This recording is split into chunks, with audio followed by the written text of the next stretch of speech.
All right, hi everyone. So this is the craft talk video on characters and characterization. So let's get started. Every story has characters. There's the main character, often referred to as the protagonist. They should be carefully crafted with a logical backstory, personal motivation, and a character arc over the course of the story. Often the story will be told from their point of view. From a heroine like Katniss Everdeen in The Hunger Games to Harry Potter, the protagonist is who we are most invested in as readers. Then we have the antagonist. This is the character that is actively working against our protagonist. Think Lex Luthor, Lord Voldemort, even Dr. Doofenshmirtz from Phineas and Ferb, if anyone watched that show. Note that the antagonist is not the same as an anti-hero like the Joker or Walter White from Breaking Bad.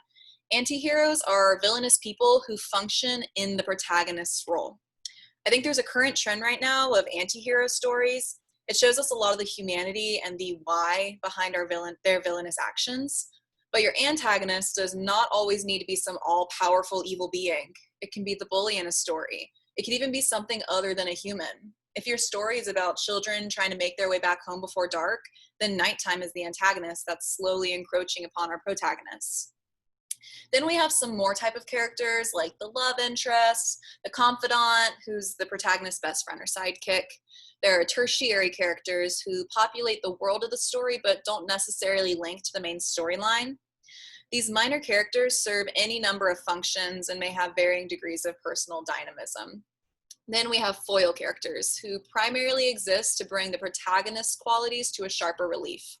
This is because the foil is effectively the opposite of the protagonist. If, for my Harry Potter fans, let's think of Draco Malfoy. He's not Harry's number one main enemy, but his characteristics oppose Harry's in a lot of ways, even down to the features. Draco has really light blonde hair and skin, whereas Harry has darker hair. And Malfoy's a little bit of a coward, as we learn throughout the series, while Harry constantly shows bravery. Another thing to think about is dynamic characters versus static characters. Dynamic characters change throughout the story. Severus Snape is a dynamic character. He's super rude and mean to Harry, but ultimately sacrifices himself to save Harry in the end. Spoiler, I'm so sorry.